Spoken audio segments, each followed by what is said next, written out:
Épuisée par le travail, la pauvre fille s'est endormie dans la cuisine du manoir, mais le PDG millionnaire a choqué tout le monde en arrivant.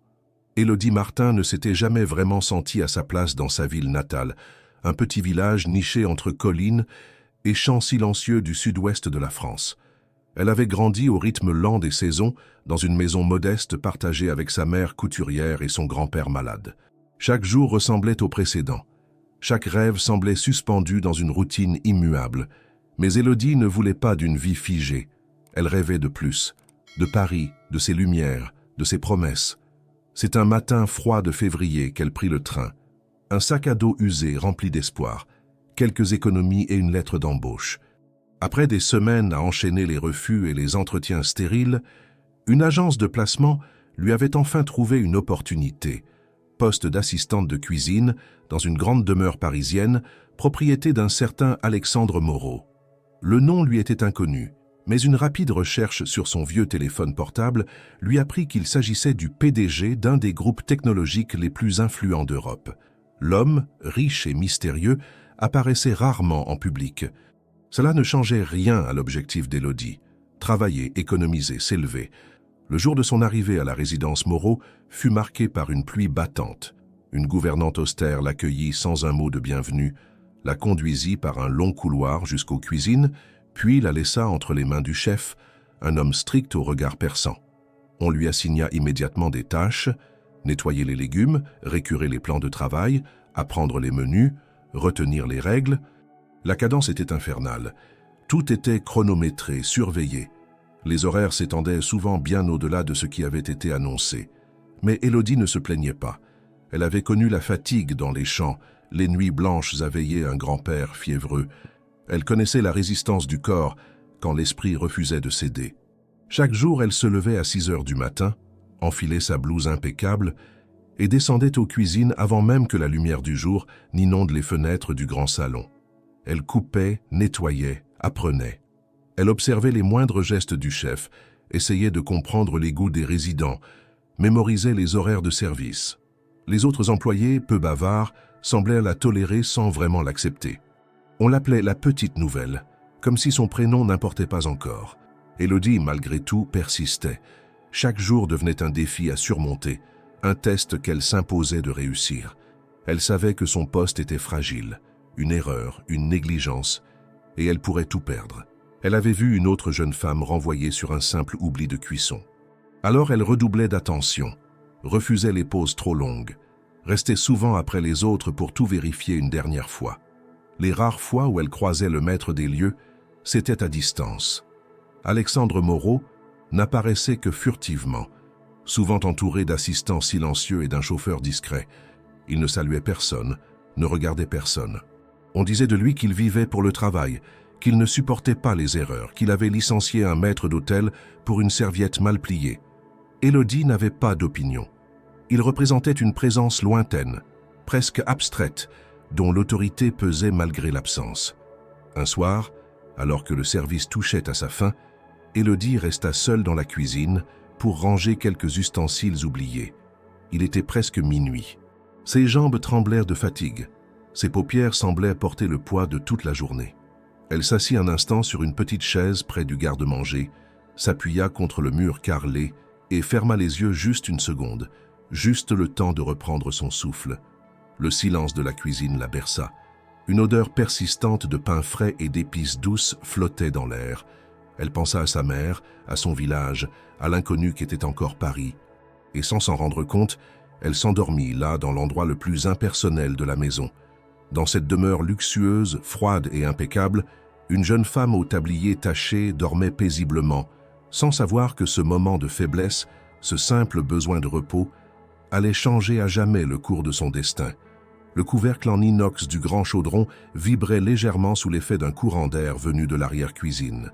Les dernières lueurs du soir avaient laissé place à une obscurité paisible, presque solennelle, dans cette maison où tout semblait conçu pour ne jamais déborder, où chaque couloir murmurait l'ordre et le silence.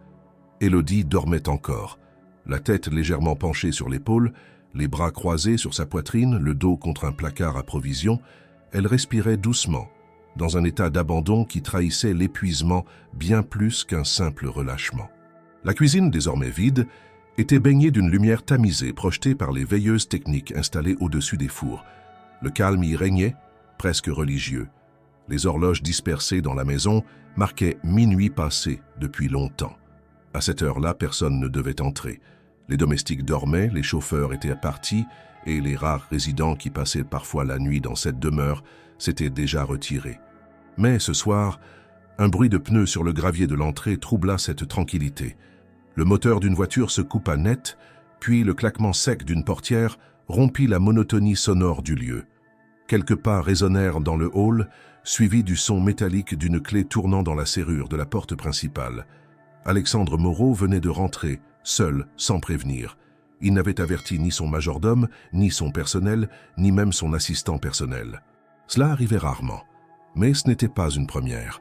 Il passait parfois ses soirées dans des réunions prolongées ou des dîners d'affaires interminables, mais ce soir, il avait quitté brusquement une assemblée importante, comme si quelque chose de plus urgent l'appelait ailleurs.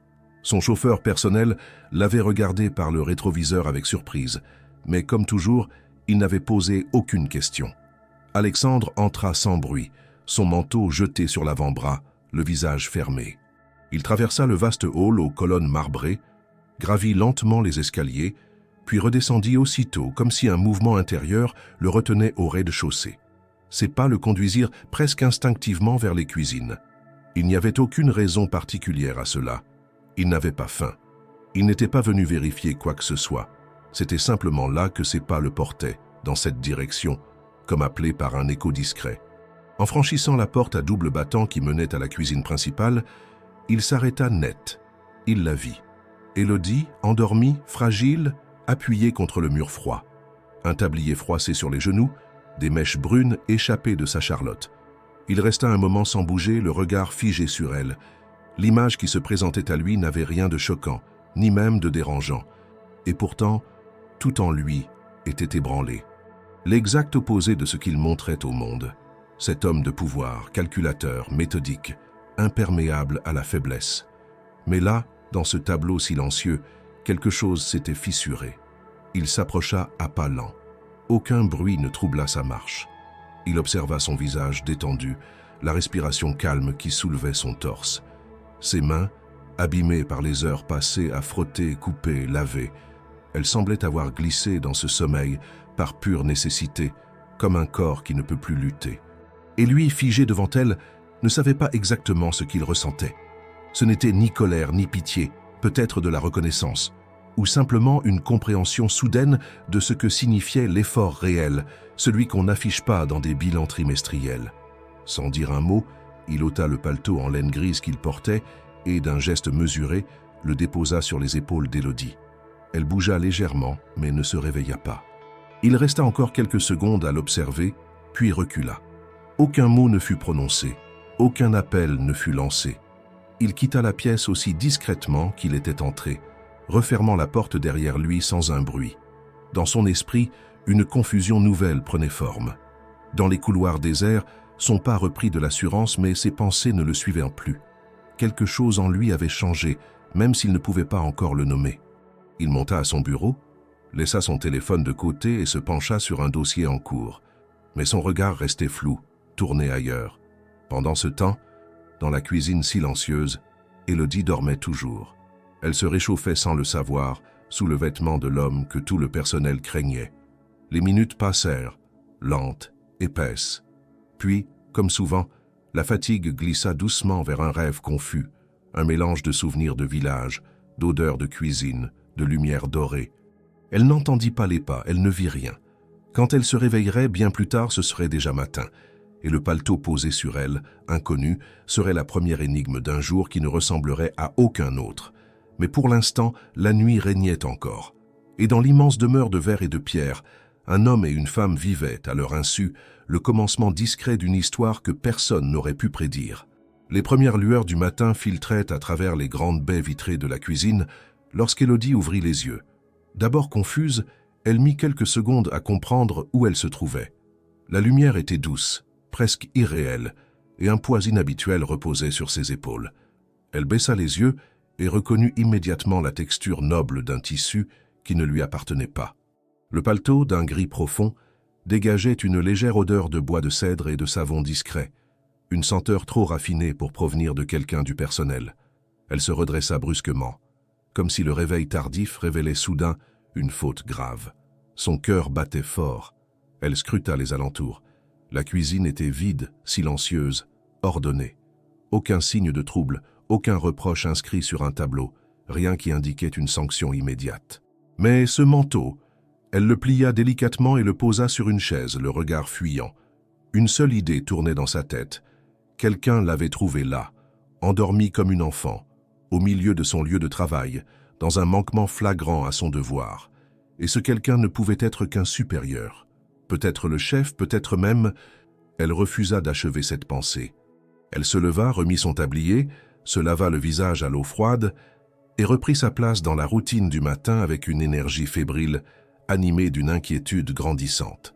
Ce n'est que plus tard, après le premier service du petit déjeuner, que la nouvelle se répandit dans les couloirs comme une traînée de poudre.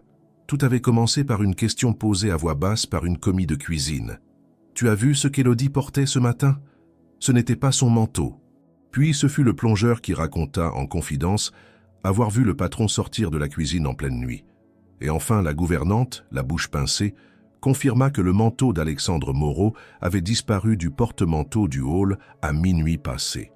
Le personnel, d'abord sceptique, fut bientôt en ébullition.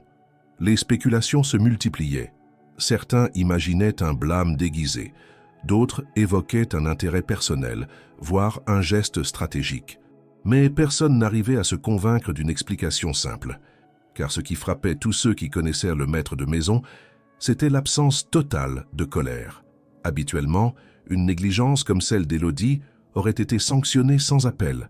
Un simple retard suffisait à écoper d'un avertissement. Et là rien, pas un mot, pas un reproche. Lorsque le chef de cuisine entra dans son bureau pour la réunion du matin, il reçut un simple hochement de tête de la part d'Alexandre, sans allusion à l'événement de la veille.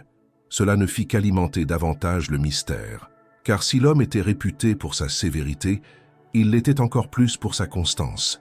Il ne déviait jamais, jamais, jusqu'à maintenant. Élodie, de son côté, sentait les regards peser sur elle. Chaque passage dans un couloir, chaque entrée dans une pièce était désormais accompagné d'un murmure discret ou d'un silence soudain. On ne la traitait pas avec hostilité, mais elle percevait une distance nouvelle, comme si elle était devenue un objet de curiosité, un sujet d'étude. Elle n'en parlait à personne. Elle évitait les questions, faisait mine de ne rien comprendre, mais à l'intérieur, tout en elle bouillonnait de confusion. Le plus déroutant restait le comportement d'Alexandre. Depuis cette nuit-là, il semblait s'être imposé une présence discrète mais constante. Il passait désormais par la cuisine plus souvent que d'habitude, parfois pour demander un verre d'eau, parfois simplement pour observer les préparatifs. Il ne s'adressait pas directement à Élodie, mais ses yeux, eux, semblaient toujours chercher sa silhouette.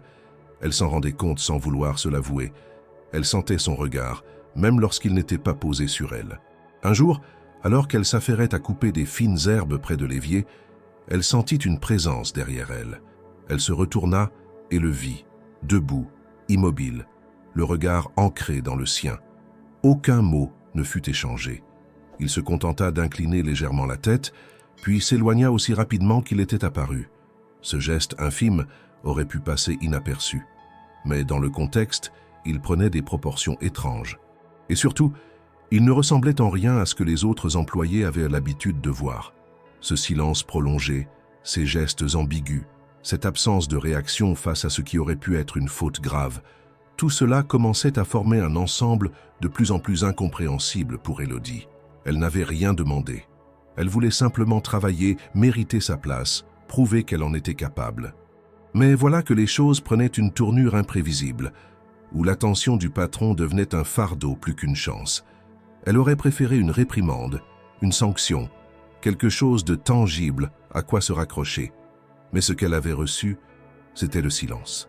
Un silence chargé de signification mais dont elle ignorait tout.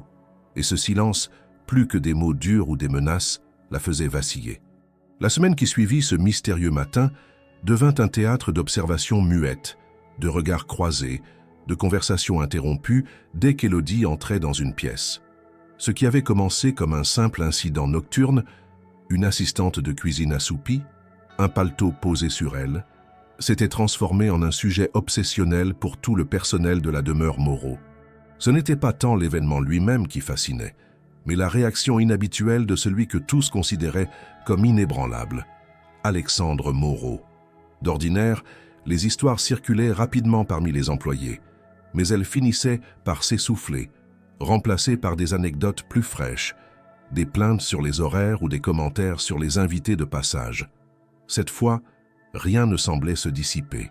Chaque jour apportait une nouvelle couche de spéculation, de suppositions, de soupçons. Certains pensaient qu'Élodie bénéficiait désormais d'un traitement de faveur. D'autres suggéraient qu'il s'agissait d'un simple caprice du patron, et quelques-uns, plus cyniques, la soupçonnaient de chercher à se faire remarquer. Élodie, elle, continuait à travailler avec la même rigueur, mais rien n'était plus comme avant. Elle ressentait dans chaque regard posé sur elle une forme de jugement ou d'interrogation.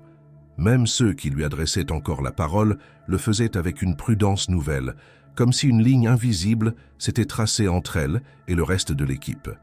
Elle ne pouvait ni ignorer ni comprendre ce qui était en train de se produire.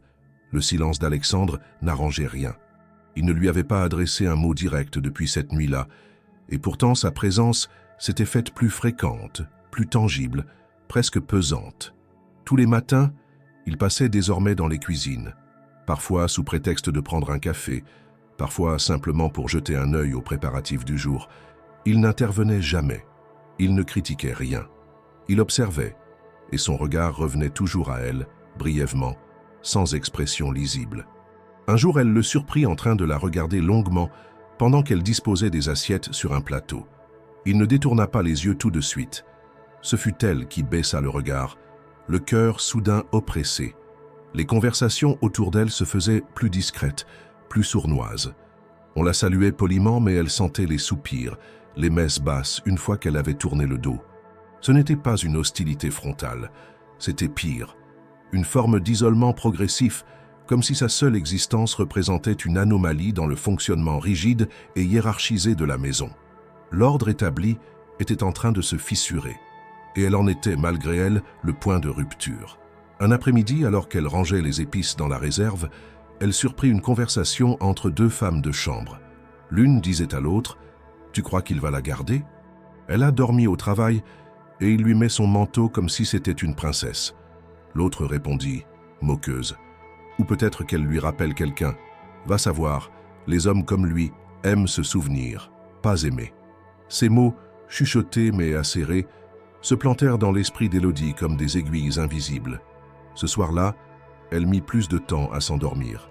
Allongée sur le matelas mince de sa petite chambre de service, elle fixait le plafond, tentant de faire le tri dans ce qu'elle ressentait. Elle n'avait pas demandé cette attention.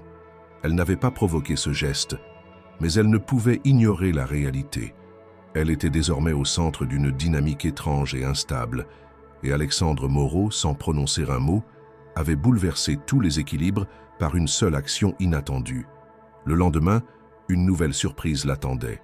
Sur son plan de travail, entre une pile d'assiettes et un pot de persil frais, un petit papier avait été laissé. Elle le prit entre ses doigts, hésitante. C'était une simple feuille blanche, pliée en deux, sans signature. À l'intérieur, quelques mots tracés à l'encre noire. « Votre engagement ne passe pas inaperçu. » Aucune signature, mais elle reconnut l'écriture. Elle l'avait vue sur un document oublié un jour dans le bureau du chef. C'était celle d'Alexandre. Elle resta figée un instant, le billet en main.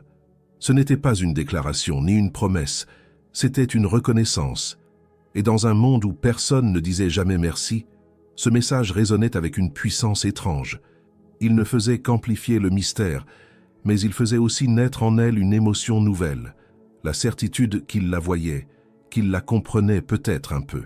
Cependant, cette reconnaissance silencieuse ne suffisait pas à apaiser l'agitation dans les couloirs. Chaque jour, les gestes les plus banals devenaient objet d'interprétation. Si elle riait avec un collègue, certains y voyaient de la provocation. Si elle restait dans son coin, on l'accusait de se croire supérieure. Elle ne trouvait plus sa place. Même la cuisine, qu'elle avait appris à aimer malgré sa rudesse, commençait à lui paraître hostile. Et Alexandre continuait ses apparitions imprévues. Toujours silencieux, toujours mesuré. Mais ses regards, ses gestes contenus, ses présences furtives, Tout cela formait un langage qu'elle ne savait pas encore déchiffrer. Un langage que, désormais, toute la maison semblait entendre et commenter, sauf lui et elle. Le papier aux mots soigneusement écrits était toujours dans la poche du tablier d'Élodie lorsqu'elle entama sa journée suivante. Elle l'avait lu et relu des dizaines de fois, chaque mot imprimé dans sa mémoire comme une énigme douce amère. Votre engagement ne passe pas inaperçu. Rien de plus, rien de moins. Pas de date, pas de signature, pas de promesse.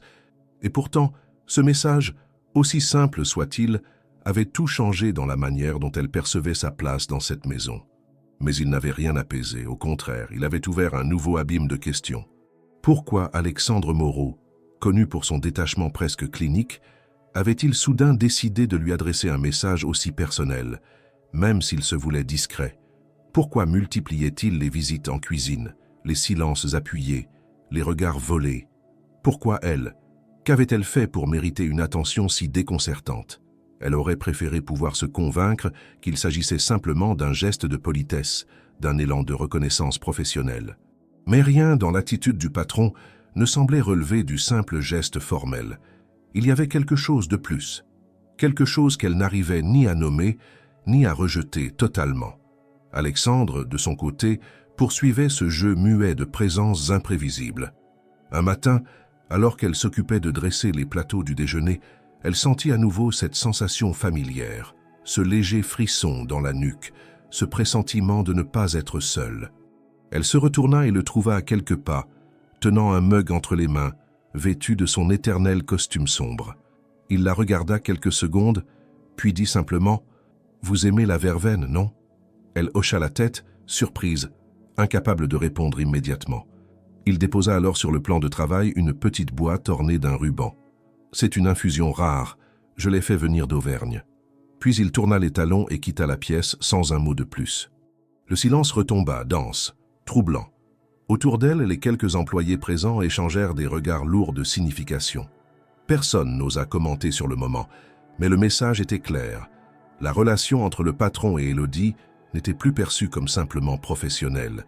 Ce petit geste, ce présent inattendu, suffisait à nourrir toutes les interprétations. Élodie, quant à elle, tenait la boîte entre ses mains tremblantes, partagée entre la gratitude sincère et une peur confuse. Rien dans sa vie ne l'avait préparée à gérer une situation aussi ambiguë. Les jours suivants furent encore plus déroutants. Alexandre n'était plus seulement une ombre dans les couloirs, il devenait une présence presque quotidienne. Il posait des questions anodines sur les menus, les fournisseurs ou même sur les goûts culinaires du personnel. Il lui demanda un jour ce qu'elle préférait cuisiner, et elle répondit timidement « Les soupes, je crois, parce que c'est simple et que ça réconforte. » Il avait souri, un sourire à peine visible mais sincère, puis avait ajouté « Alors il faudra que je goûte l'une de vos soupes un jour. » Et il s'en était allé, comme à son habitude, sans donner de suite. Mais c'est un autre geste, plus discret encore, qui marqua un nouveau tournant. Un matin, Élodie découvrit un carnet de cuisine sur son plan de travail. Un vieux grimoire de recettes, soigneusement relié, portant une étiquette manuscrite « Suggestions pour l'hiver ». À l'intérieur, des annotations à l'encre noire, des variantes de plats classiques, des astuces de chef et dans la marge parfois de petits commentaires, pensés à ajouter un peu de muscade, ou encore idées à tester avec Élodie. Elle resta longtemps immobile, le carnet ouvert entre ses mains, émue par l'attention invisible dont il témoignait. Pourtant, plus les gestes se multipliaient, plus le doute s'installait. Que cherchait-il vraiment? Était-ce une stratégie de management, une forme de manipulation douce, ou un intérêt personnel encore contenu mais croissant? Élodie refusait de croire à une arrière-pensée. Elle ne voulait pas se voir comme une distraction pour un homme puissant et seul. Elle voulait croire que ce qu'elle recevait était sincère, désintéressé. Mais le contexte, les murmures constants dans les couloirs et le comportement changeant de certains collègues rendaient cette confiance de plus en plus difficile.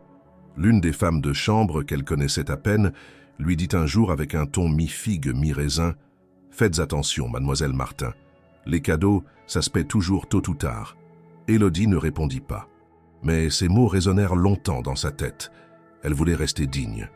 Elle voulait que tout ce qu'elle avait gagné soit le fruit de son travail, de son sérieux, de sa discrétion. Elle ne voulait pas être celle que l'on regarde avec suspicion, celle dont on murmure le nom comme un secret mal placé. Et pourtant, malgré la confusion, malgré la peur de perdre tout ce qu'elle avait construit, elle ne pouvait ignorer que quelque chose, entre elle et Alexandre, commençait à exister. Invisible, silencieux, fragile, mais réel. Un lien ténu, fait de regards partagés, de gestes retenus, de silences pleins de sens. Elle n'aurait su dire s'il s'agissait d'un début ou d'un malentendu. Mais elle savait une chose, rien ne serait plus jamais comme avant. La journée avait commencé comme toutes les autres, avec l'odeur du pain chaud sortant du four, le bruit des casseroles que l'on dépose, les appels brefs du chef de cuisine et les pas rapides des commis s'activant dès l'aube. Pourtant, une tension flottait dans l'air. Une réception importante avait été annoncée plusieurs jours plus tôt, un dîner d'affaires à huis clos, où seraient conviés certains des plus grands investisseurs étrangers du groupe Moreau. Tout devait être parfait. La pression était palpable, les exigences multipliées. Et chose rare, le chef avait confié à Élodie la supervision d'un des pôles de préparation. Elle serait responsable de la coordination des entrées. Pour elle, c'était une preuve de confiance, mais aussi une montagne à gravir. Elle n'avait pas hésité une seconde. Elle avait révisé les fiches, noté les ingrédients, anticipé les enchaînements, vérifié chaque commande, organisé les équipes de son petit secteur avec une efficacité méthodique. À mesure que les heures passaient, le stress se lisait sur les visages, mais Élodie gardait son calme. Elle avait trouvé dans l'exigence de la tâche un moyen de se concentrer, d'oublier les regards, les murmures, les gestes récents d'Alexandre qui continuaient de la troubler. Aux alentours de 5 heures de l'après-midi, tout était en place. Les réserves pleines, les produits frais lavés, épluchés, pesés, les sauces en préparation, les assiettes dressées à blanc pour les essais. Le service était prévu pour 8 heures du soir, mais dès 17 heures, toute la brigade était sur le pied de guerre. La tension était à son comble. Et puis, soudain, tout s'est arrêté. Un appel. D'abord chuchoté, puis confirmé. Le dîner était annulé. Élodie, qui se penchait à ce moment-là sur une réduction de légumes, releva la tête, incrédule. Le chef entra en trombe dans la cuisine, son téléphone à la main, le visage fermé. Stoppez tout, le dîner ne se fera pas. Les mots tombèrent comme une lame. Un silence glacial s'installa. Personne ne comprenait. Annuler un événement de cette envergure, à la dernière minute, relevait de l'exceptionnel. Le genre de décision que seul Alexandre Moreau pouvait prendre. Les réactions furent variées. Surprise, déception, colère chez certains. Pour Élodie, ce fut d'abord un vide. Tout ce qu'elle avait préparé, organisé, supervisé, tombait à l'eau sans explication. Elle tenta de comprendre, interrogea brièvement un collègue, puis un autre, mais personne n'en savait plus. Le chef, tendu, ne disait rien. Il tapait sur son téléphone, passait des appels, répondait à d'autres. Elle eut un moment de vertige, puis se força à ranger, à trier ce qui pouvait être conservé, à nettoyer le poste. Ce ne fut qu'en fin de soirée que la vérité commença à émerger. Ce fut une gouvernante qui, en toute discrétion, lui souffla ce que tout le monde allait bientôt apprendre. Alexandre avait annulé le dîner dès qu'il avait été informé qu'Élodie avait perdu connaissance brièvement pendant une vérification des chambres froides. Elle ne s'en souvenait presque pas. Un court moment de faiblesse, une sensation de vide, puis le noir. Elle avait repris ses esprits seule, s'était relevée, avait repris le travail sans alerter personne, par fierté autant que par habitude. Elle pensait que ce n'était rien. Apparemment, quelqu'un avait tout de même rapporté l'incident. Ce fut un choc. Elle n'avait jamais pensé que cela remonterait jusqu'à Alexandre, encore moins qu'il en tirerait une décision aussi radicale. Annuler un dîner d'affaires de cette importance pour elle, cela lui semblait irréel. Et pourtant, c'était la seule explication que l'on pouvait donner à cette décision soudaine, puisque tout le reste, logistique et organisationnel, était parfaitement en ordre. Le lendemain, les rumeurs étaient partout. Il l'a fait pour elle, disaient certains. C'est évident. Elle a une influence sur lui qu'on ne comprend pas. C'est plus qu'un caprice, c'est personnel. Même ceux qui l'avaient soutenu jusque-là commençaient à s'interroger. Élodie, malgré sa volonté de rester discrète, sentait la pression monter. Chaque geste devenait sujet à interprétation. Chaque parole pesait comme un indice potentiel. On ne lui disait plus bonjour de la même manière. On ne lui posait plus de questions. Elle était devenue, en une nuit, le centre d'un récit qu'elle n'avait ni demandé ni choisi. Elle tenta de confronter Alexandre, mais il était toujours absent, toujours en réunion ou en déplacement. Lorsqu'elle le croisait, il la saluait d'un signe de tête, sans jamais évoquer l'incident. Et cela ne faisait qu'amplifier son trouble. Elle avait besoin de comprendre. Pourquoi avait-il fait cela? Qu'espérait-il prouver? Elle ne pouvait pas croire qu'il agissait par simple bienveillance. Il y avait quelque chose d'autre, enfoui, que lui-même semblait éviter. Un soir, alors qu'elle rangeait les derniers plateaux dans la réserve, elle trouva un autre petit mot glissé entre deux cahiers de commande. Une écriture familière, toujours la même sobriété. La santé est plus précieuse que les affaires. Ne l'oubliez jamais. Aucun nom.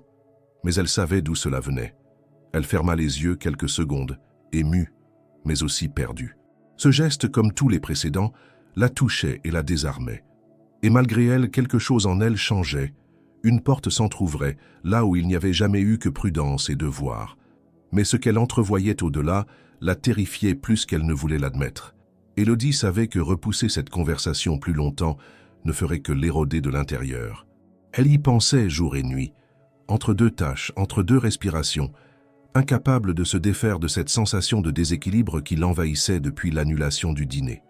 Tout en elle criait qu'il fallait mettre des mots sur ce qui était en train de se passer, mais à chaque fois qu'elle croisait le regard d'Alexandre, quelque chose en elle se refermait. Une retenue instinctive, une peur d'entendre une vérité qui pourrait tout remettre en cause. Mais un soir, alors que le ciel parisien se teintait d'un gris uniforme, elle décida que le moment était venu. Il était 20 heures passées. La cuisine venait d'être nettoyée, les derniers employés quittaient les lieux en silence.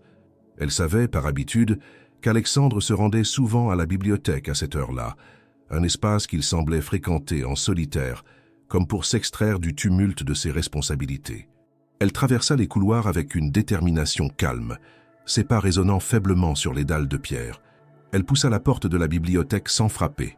Alexandre était là, debout près d'une étagère, feuilletant un volume relié de cuir.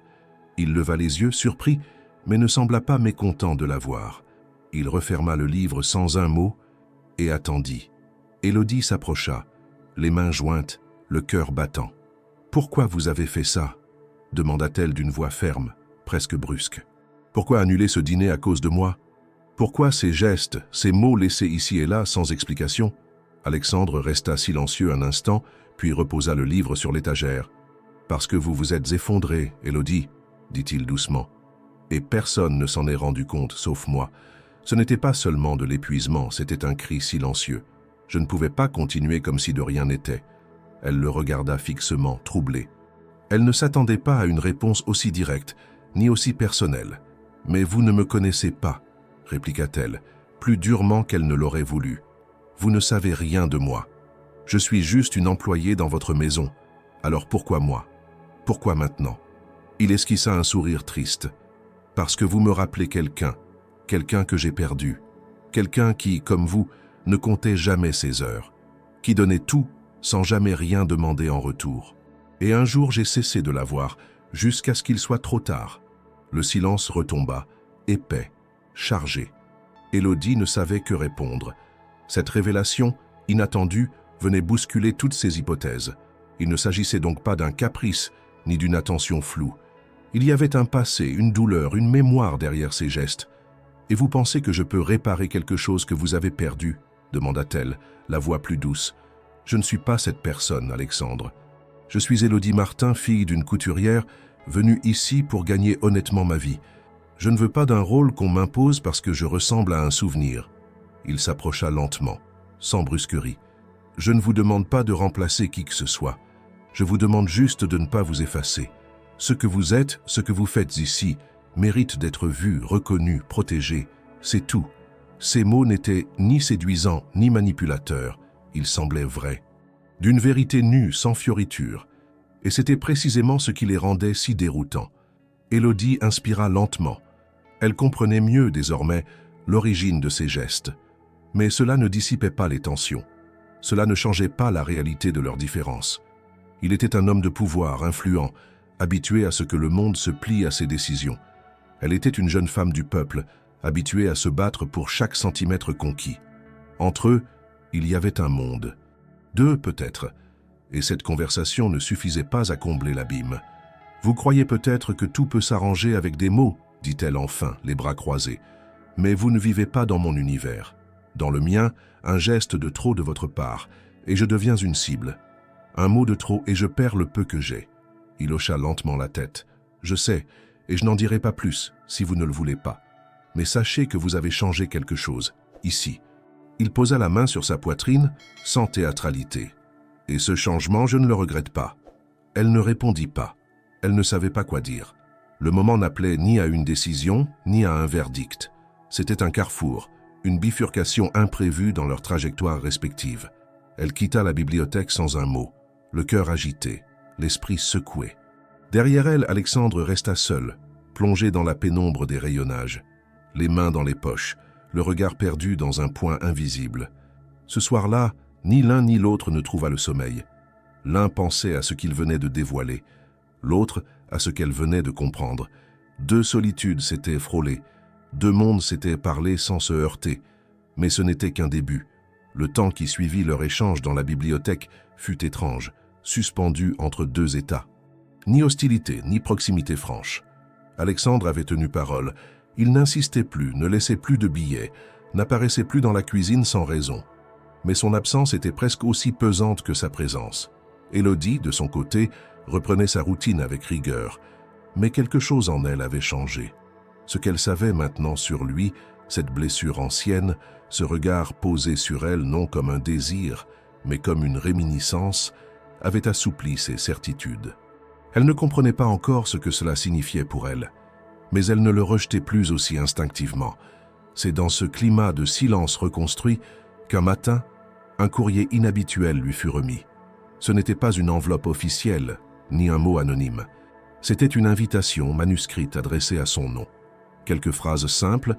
« Je dois me rendre à la tour Moreau demain matin pour une visite des départements internes. Si cela vous convient, j'aimerais que vous m'accompagniez, sans obligation. Alexandre. » Elle lut ces lignes plusieurs fois, la gorge sèche. Ce n'était pas un ordre, ce n'était pas une faveur, c'était une proposition, une main tendue. Elle hésita longtemps. Elle se demandait pourquoi lui, pourquoi maintenant, pourquoi la sortir de l'univers où elle commençait à peine à s'affirmer. Elle passa la nuit à y penser, à peser les conséquences. Et au petit matin, sans vraiment savoir pourquoi, elle enfila sa tenue la plus sobre et descendit à l'heure dite dans le hall de la maison. Alexandre l'attendait, vêtu d'un manteau noir impeccable, son expression neutre, presque distante. Il ne fit aucun commentaire. Il ouvrit simplement la portière de la voiture, la laissa entrer et s'installa à son tour sans un mot. Le trajet jusqu'à la tour Moreau, dans le quartier d'affaires de la Défense, se fit en silence. Paris s'étendait sous un ciel pâle, et les grands bâtiments vitrés semblaient glisser le long des vitres teintées de la voiture. Élodie regardait tout, fascinée malgré elle. Elle n'avait jamais mis les pieds dans cet univers. À ses yeux, ces lieux n'existaient que dans les journaux ou sur les écrans. Lorsqu'ils arrivèrent à destination, un employé les accueillit immédiatement et les guida jusqu'à un ascenseur privatif. En haut, un étage entier consacré à la direction du groupe. Un espace où la lumière semblait ne jamais se briser, où tout était calme, design, fluide. Alexandre la guida lui-même à travers les couloirs, lui présentant certains membres de l'équipe sans forcer les présentations. Elle sentit les regards étonnés, parfois curieux, parfois hostiles. Une jeune femme en blouse blanche, manifestement étrangère à ce décor. Mais Alexandre ne semblait pas s'en préoccuper. Il avançait, parlait peu, mais chaque fois qu'il s'arrêtait pour expliquer quelque chose, il s'adressait à elle, non comme à une invitée, mais comme à une égale. Ils s'arrêtèrent finalement dans une salle vitrée, vide. Il s'y trouvait un tableau interactif, affichant des données techniques, des graphiques, des plans de projet. Alexandre s'approcha d'un fauteuil, l'invita à s'asseoir. « Je ne voulais pas vous impressionner, » dit-il calmement. « Je voulais vous montrer d'où je viens. Pas ce que je suis devenu, mais ce que j'ai dû traverser pour y arriver. » Élodie resta silencieuse, attentive. Elle sentait qu'il allait parler de lui, non par vanité, mais par besoin. « J'ai grandi dans un quartier difficile, » reprit-il. « Ma mère faisait des ménages, mon père nous a quittés tôt. J'ai travaillé dès l'adolescence. Je révisais mes cours dans des couloirs d'usine. Je dormais sur des bancs de gare pendant mes stages. Ce que vous vivez, Je le reconnais. Ce que vous êtes, je le comprends. Elle baissa les yeux, touchée. Elle ne s'attendait pas à une telle confession. Pas ici, pas aujourd'hui. Mais moi, je me suis coupé de tout ça en montant. J'ai tiré un rideau entre ce passé et ce que je suis devenu, jusqu'à ce que vous arriviez. Il la regarda droit dans les yeux, pas avec de la pitié, avec une forme d'admiration retenue. Votre présence m'a rappelé ce que j'avais oublié, la détermination nue, sans ambition calculée. La foi dans le travail. Vous êtes un miroir que je n'ai pas demandé, mais dont j'avais besoin. Élodie se leva lentement. Elle marchait le long de la baie vitrée, regardant Paris en contrebas. Et moi, je ne suis qu'une fille qui essaye de survivre dans un monde qui ne lui a jamais fait de cadeau, dit-elle enfin. Vous me montrez tout ça, mais vous avez déjà franchi la rivière. Moi, je suis encore sur l'autre rive. Il s'approcha d'elle, mais garda une distance prudente. Alors laissez-moi au moins vous construire un pont, dit-il doucement. Elle ne répondit pas, mais dans son regard brillait une lumière nouvelle, une compréhension muette, un début d'acceptation. Ce jour-là, Élodie ne sut pas exactement ce qu'elle ressentait, mais elle savait qu'une autre page venait de s'ouvrir, une page qu'elle n'avait jamais imaginé écrire. Le vent de fin d'automne soufflait doucement contre les vitres de la grande maison. Les arbres du jardin avaient déjà perdu la moitié de leurs feuilles, formant un tapis brunâtre qui couvrait les allées de pierre. Dans la demeure Moreau, l'activité semblait plus retenue, presque suspendue, comme si quelque chose de profond avait changé de place, déplacé subtilement les lignes de l'habitude. Élodie le ressentait à chaque pas, dans chaque regard qu'on lui adressait désormais avec une prudence mêlée de respect ou de curiosité. Depuis cette visite à la tour Moreau, elle n'était plus tout à fait une employée parmi les autres, et bien qu'elle continue d'agir avec discrétion, elle ne pouvait nier que sa perception du lieu, des gens, et surtout d'Alexandre, avait été bouleversée. Ce fut un samedi après-midi qu'on lui confia une tâche particulière. La bibliothèque de la maison devait être rangée, ses étagères dépoussiérées, ses volumes triés après plusieurs mois de négligence. Le chef de maison, habituellement inflexible sur les tâches assignées, l'avait choisi sans explication. Certains murmuraient que ce n'était qu'un prétexte pour l'éloigner un temps de la cuisine, d'autres disaient que c'était une marque de confiance rare. Quoi qu'il en soit, Élodie accepta sans poser de questions. Elle avait appris à ne pas chercher de sens immédiat dans chaque décision. La pièce était vaste, baignée d'une lumière douce, filtrée par d'épaisses tentures. Les meubles en bois sombre, les tapis anciens, les globes terrestres, tout respirait une atmosphère de savoir ancien, de silence accumulé. Les livres, classés par genre et par époque, occupaient chaque mur. Certains étaient si anciens que leur reliure semblait menacée de se briser au moindre mouvement. Élodie mit des gants fins, un masque en tissu contre la poussière, et commença son travail avec méthode. À mesure qu'elle avançait, elle découvrait des titres oubliés, des annotations en marge, des ex-libris marqués au nom d'Alexandre ou de son père. Mais ce fut derrière une pile instable de journaux pliés, au fond d'un tiroir mal fermé, qu'elle tomba sur une série d'enveloppes jaunies par le temps. Elles étaient rangées dans un carnet de croquis, sans ordre apparent, mais toutes adressées à la même personne, Lucille. Le nom était écrit à la main, avec une élégance discrète. Certaines lettres étaient scellées, d'autres ouvertes, comme relues à plusieurs reprises. Élodie hésita. Elle n'avait pas le droit de lire ce qui ne lui était pas destiné. Mais en feuilletant sans vraiment chercher, elle reconnut immédiatement l'écriture. C'était celle qu'elle avait vue sur les billets laissés pour elle, celle d'Alexandre. Sa respiration se fit plus lente. Elle n'ouvrit que l'une des lettres, celle dont le papier semblait le plus fragile. Les mots qu'elle découvrit étaient empreints d'une sincérité brute, presque douloureuse. Il y était question de solitude, de culpabilité, de choix impossibles. Alexandre écrivait à Lucille comme on écrit à un fantôme qui ne répondra jamais. Il parlait d'un amour perdu, d'un adieu trop tardif, d'une promesse non tenue. Il écrivait comme s'il cherchait à réparer par les mots ce qu'il n'avait pas su préserver dans la réalité.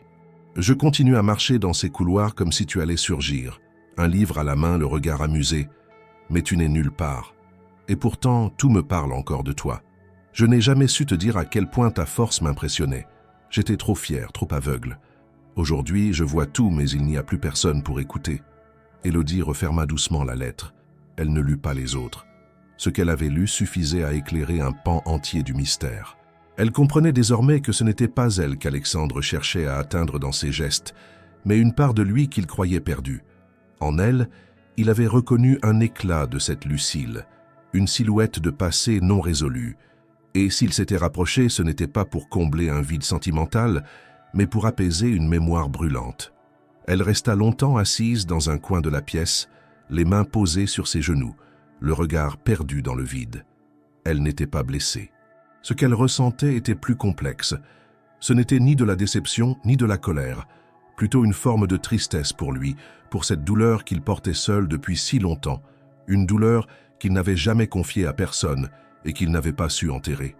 Lorsqu'Alexandre entra dans la bibliothèque en fin de journée, il la trouva encore là, debout devant les étagères, un livre dans une main, l'autre posé sur la rambarde de bois. Il s'arrêta, la contempla en silence. Il comprit immédiatement qu'elle avait trouvé les lettres. Il ne posa pas de questions. Elle non plus ne dit rien. Mais dans leur silence, il y avait une forme de reconnaissance, une acceptation. Il ne se devait plus d'explications. Elle savait. Il savait qu'elle savait.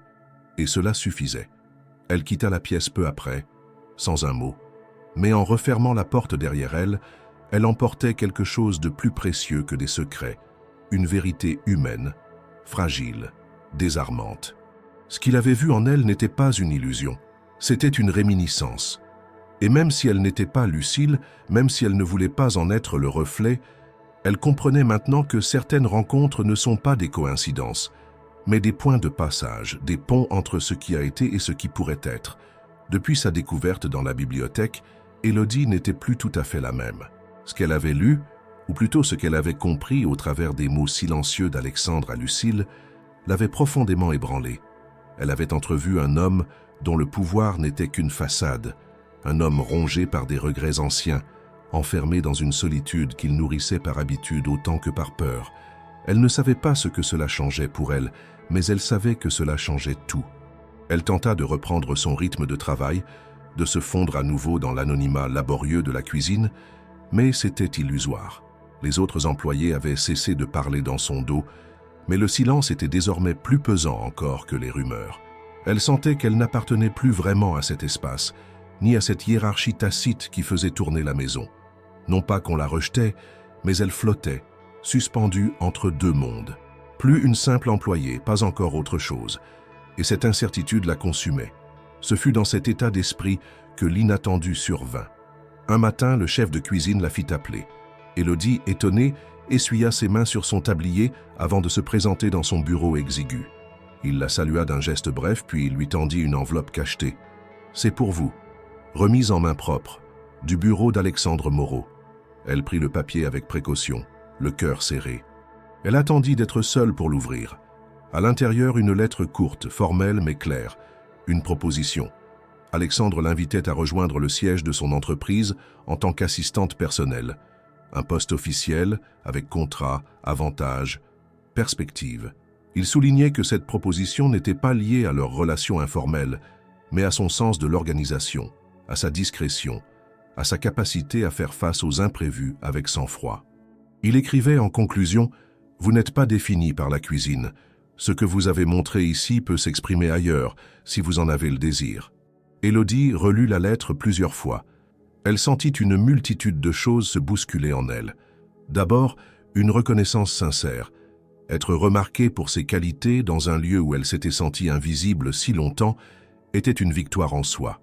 Mais aussitôt d'autres pensées s'imposèrent. Quitter la cuisine, c'était tourner le dos à l'espace où elle avait reconstruit sa dignité. C'était aussi affronter un monde qu'elle ne connaissait pas, fait de costumes, de réunions, de décisions lourdes, de regards différents. Elle en parla à personne. Pendant 3 jours, elle garda le secret, espérant qu'une évidence surgirait. Mais il n'y avait pas de réponse facile. D'un côté, la possibilité d'un avenir différent, moins précaire, plus valorisé. De l'autre, le confort rude mais familier de la cuisine, cette sécurité dans l'effort physique, cette reconnaissance acquise à la force du poignet. Ce fut lors d'une promenade tardive dans le jardin de la maison qu'elle croisa Alexandre. Il se tenait près d'un arbre dénudé, les mains dans les poches, comme s'il l'attendait sans savoir s'il la verrait. Lorsqu'elle s'approcha, il ne bougea pas. Elle s'arrêta à quelques pas. « J'ai lu votre proposition. dit-elle simplement. Et, répondit-il sans hâte, je ne sais pas quoi penser. Je ne sais pas si je mérite cette place.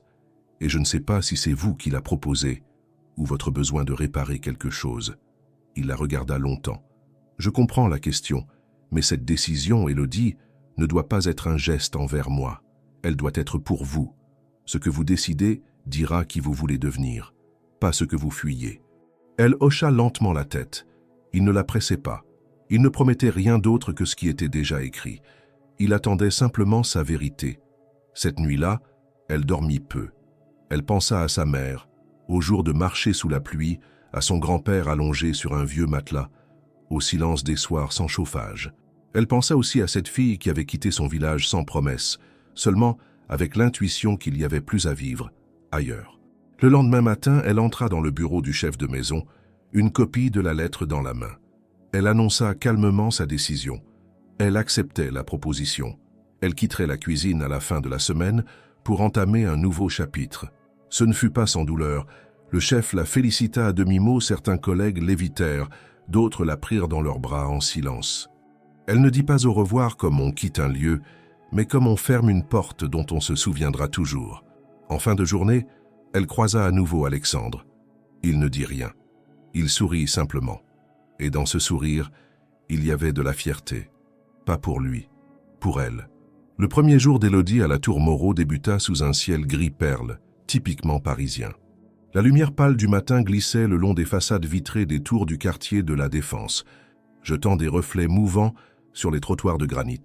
Elle s'était levée tôt, comme toujours, mais cette fois, l'uniforme de cuisine avait laissé place à une tenue sobre et professionnelle, choisie avec soin la veille. Son cœur battait fort, pas de peur mais de conscience.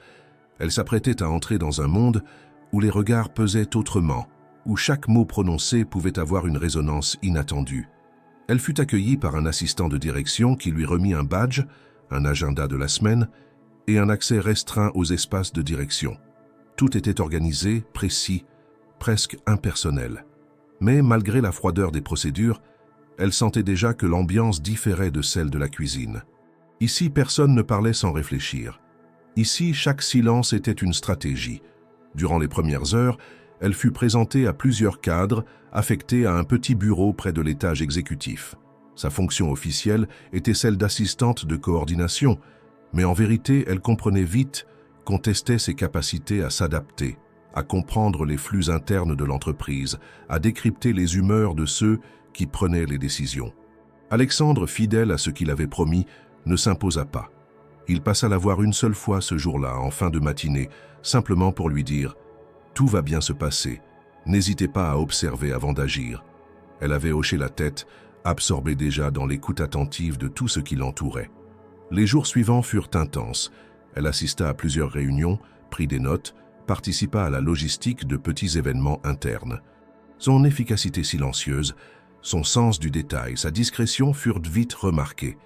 Mais avec ses qualités reconnues, vinrent aussi les regards. Certains employés, surtout dans les échelons intermédiaires, semblaient irrités par sa présence. Elle comprenait sans qu'on lui dise que sa proximité avec Alexandre alimentait toutes sortes de spéculations. On l'observait, on la jaugeait. Son passé en cuisine, loin de disparaître, revenait comme un écho mal perçu dans ces couloirs lisses où l'ascension sociale suscitait souvent plus de scepticisme que d'admiration. C'est dans ce climat tendu qu'eut lieu la grande réunion annuelle de l'entreprise. Une tradition dans le groupe Moreau, une journée entière dédiée à la stratégie, suivie d'un moment plus détendu, une sorte de cocktail dînatoire où tous les départements étaient conviés, du service de nettoyage au cadre supérieur. L'événement se tenait dans un auditorium loué pour l'occasion. Élodie devait, selon son rôle, aider à la coordination logistique. Rien ne laissait présager ce qui allait se produire. Lorsque l'événement commença, Alexandre monta sur scène pour prononcer le discours d'ouverture. Comme à son habitude, il était concis, direct, structuré. Il parla des défis de l'année, des résultats, de l'avenir. Mais à la fin, il marqua une pause. Et ce qu'il fit alors surprit chaque personne présente. « Avant de conclure, dit-il en regardant l'assemblée d'un air posé, je souhaite évoquer quelque chose de personnel, mais qui concerne chacun d'entre vous. » Le silence fut immédiat. Il y a quelques mois, dans ma maison, une jeune femme que je ne connaissais pas encore est tombée d'épuisement. Elle travaillait en silence, sans se plaindre, invisible pour la plupart, y compris pour moi. Ce jour-là, j'ai compris que notre entreprise, malgré sa réussite, pouvait aussi oublier ceux qui la font vivre dans l'ombre. Les visages se tournaient, intrigués. Alexandre poursuivit. « Cette femme est ici aujourd'hui. Elle s'appelle Élodie Martin. Elle est passée de la cuisine de ma maison à un poste dans notre tour, non par faveur mais par mérite, parce qu'elle incarne ce que nous devons défendre, la ténacité, l'humilité, la volonté de progresser.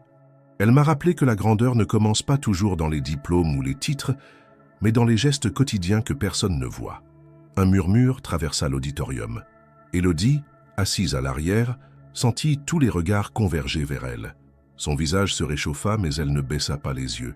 Elle se tenait droite, digne, même si tout en elle vibrait d'émotion et de gêne. Alexandre termina. « Je voulais que vous sachiez que si nous voulons construire un avenir solide, cela commence par voir ceux que nous ignorions hier. À Élodie et à tous ceux qui, comme elle, avancent sans bruit, merci. » Les applaudissements commencèrent timidement, puis s'amplifièrent. Elle ne savait pas où regarder. Une partie d'elle était émue aux larmes. Une autre redoutait les conséquences de ce geste public, car elle savait déjà ce que cela provoquerait. La reconnaissance, certes, mais aussi l'isolement. L'admiration, mais aussi les jalousies. Et ce fut exactement ce qui se produisit dans les jours suivants. Certains collègues la félicitèrent chaleureusement, sincèrement. D'autres la saluèrent à peine, les regards fuyants ou méprisants. Elle comprenait. Personne n'aime voir les règles changées en direct. Son ascension, aussi méritée soit-elle, dérangeait l'ordre établi. Mais au fond d'elle, elle savait qu'elle n'avait pas triché. Elle n'avait rien demandé. Elle avait seulement fait ce qu'elle savait faire, travailler. Et maintenant qu'on la voyait enfin, elle devait continuer, prouver chaque jour qu'elle méritait cette lumière. Non pour elle, mais pour ceux qui, comme elle autrefois, travaillaient dans l'ombre. L'effet du discours d'Alexandre ne s'atténua pas rapidement. Pendant plusieurs semaines, il continuait de produire ses répercussions dans les couloirs de l'entreprise, comme une onde que l'on ne peut ni ignorer ni arrêter. Ce qui avait été un simple geste d'hommage, prononcé avec sincérité, s'était transformé, aux yeux de certains, en un signal politique, en une redistribution implicite des cartes. Élodie, bien malgré elle, devint un symbole, et peu de choses sont plus pesantes à porter que l'image qu'on projette malgré soi. Elle le comprit dès le lundi suivant, lorsque certains responsables hiérarchiques, jusque-là distants mais cordiaux, adoptèrent un ton plus sec, des remarques à peine voilées sur son parcours, des allusions sur les privilèges de ceux qui plaisent à la direction, des sourires tendus dans les réunions. Elle comprenait ce qui se jouait, elle l'avait vu dans la cuisine autrefois, lorsqu'une serveuse recevait une simple reconnaissance publique. Dans tout lieu hiérarchisé, la faveur même méritée dérange. Elle crée du déséquilibre, réveille les insécurités, fissure les routines installées. Pour ne pas se laisser engloutir par ces tensions, Élodie adopta une stratégie simple. Le silence et l'efficacité. Elle arrivait tôt, partait tard, accomplissait ses tâches avec un soin méticuleux, évitant les bavardages, les alliances, les conflits. Mais ce choix de discrétion ne la protégeait pas de tout. Certaines réunions étaient organisées sans qu'elle en soit informée. Certains projets auxquels elle devait participer lui échappaient subitement. Elle n'en parla pas à Alexandre. Elle savait qu'il avait d'autres responsabilités et elle refusait d'être vue comme celle qui montait se plaindre dès la moindre contrariété. Elle voulait gagner sa place, mais seule, par sa propre force. Ce fut un incident, cependant, qui brisa le fragile équilibre qu'elle tentait de maintenir.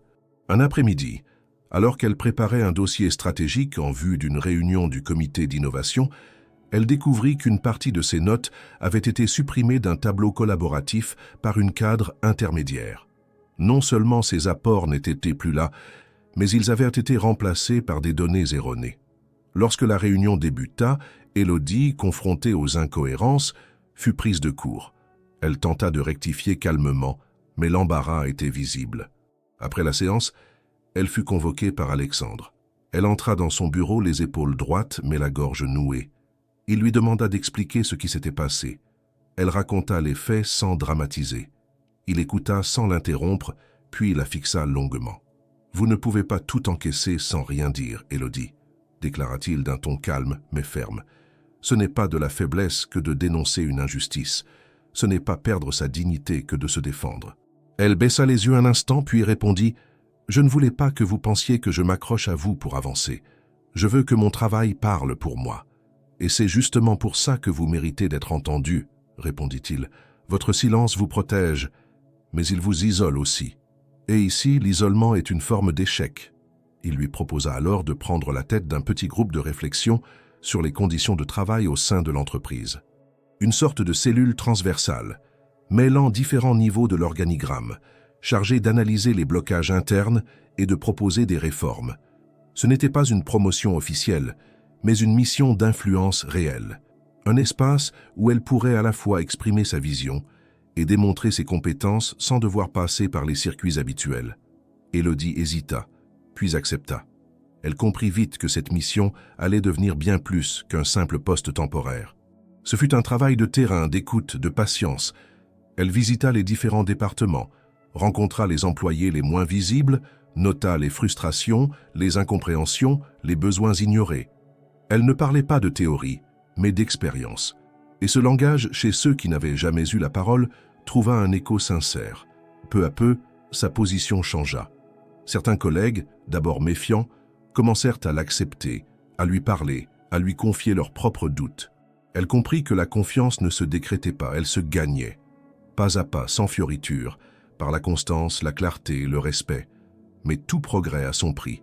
Dans ce nouveau rôle, elle dut renoncer à certaines habitudes. Moins de solitude, plus d'exposition. Moins de temps pour elle, plus de confrontation.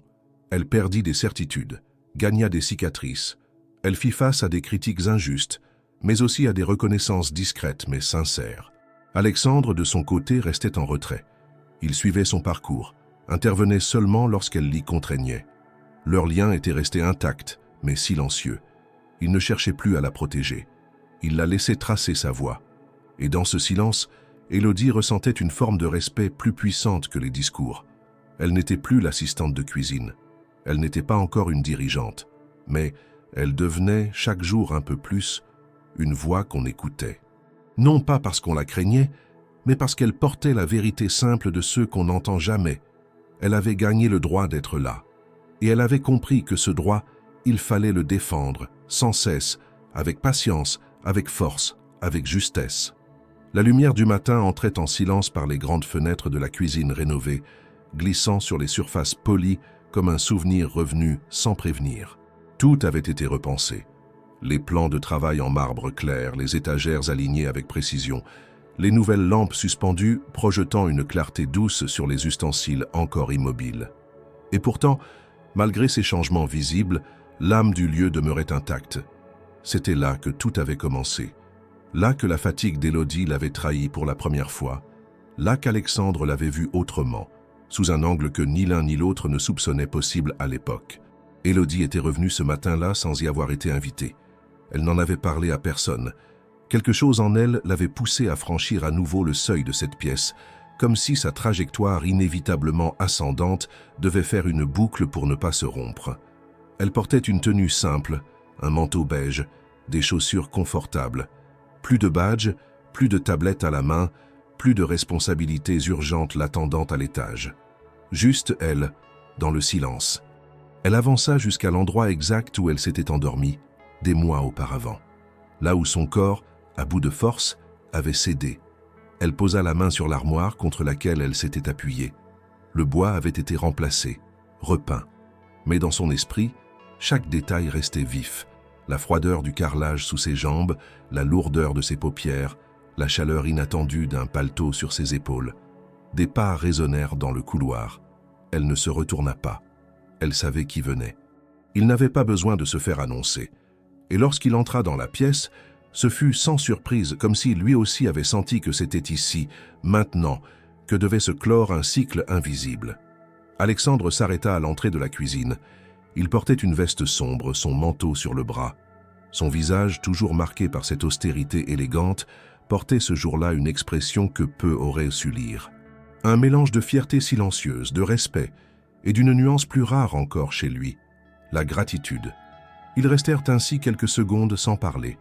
Puis il s'approcha lentement, ses pas absorbés par le sol lisse. « Je savais que vous reviendriez ici un jour, dit-il doucement. Je ne savais pas que j'en aurais besoin, répondit-elle, la voix calme. Mais j'avais besoin de voir si ce lieu avait changé, ou si c'était moi. Il hocha la tête, puis regarda autour de lui. Tout a changé. Et rien n'a changé, murmura-t-il. Les murs sont les mêmes. Mais vous, Élodie, vous êtes devenue autre chose, quelque chose de plus fort. Elle sourit, mais ce n'était pas un sourire éclatant. C'était un sourire discret, profond, celui de ceux qui ont traversé l'épreuve sans perdre l'essentiel. Ce lieu, dit-elle en désignant la cuisine du regard, m'a vu au plus bas. Mais c'est aussi ici que j'ai senti pour la première fois qu'on me voyait. Alexandre s'approcha d'elle. Il ne la toucha pas. Il resta à une distance juste, respectueuse. « Vous m'avez réveillé ce soir-là, dit-il. Sans le vouloir, sans le savoir. Mais vous m'avez obligé à voir ce que j'évitais depuis trop longtemps. L'effort invisible, la fatigue digne, le courage discret. Vous avez réouvert une porte en moi. Et cette porte, je ne veux plus jamais la refermer. » Élodie sentit un frisson lui traverser l'échine. Il ne parlait pas d'amour. Pas encore. Peut-être jamais. Il parlait d'une transformation plus profonde, plus rare. Celle qui ne se mesure pas en gestes tendres, mais en vérité partagée. « Je ne sais pas ce que sera demain, » dit-elle, « mais je sais que je veux qu'il soit construit avec des regards, comme celui que vous m'avez offert ce jour-là. Un regard qui ne juge pas, qui ne possède pas, qui reconnaît. » Il baissa les yeux une seconde, puis les releva vers elle. « Vous n'êtes pas obligé de rester. Mais sachez que cette maison, cette entreprise, cet endroit, ils ne seront plus jamais les mêmes grâce à vous. » Elle inspira lentement. Une paix nouvelle s'installait en elle. Elle ne cherchait plus à fuir, ni à prouver. Elle avait franchi les épreuves, porté les silences, encaissé les regards et les jalousies. Elle avait tenu, et elle avait grandi. En quittant la cuisine quelques minutes plus tard, elle ne se retourna pas. Elle n'avait plus besoin de revoir ce lieu pour se souvenir. Elle l'emportait désormais en elle. Elle marchait vers autre chose, vers la suite, vers l'inconnu.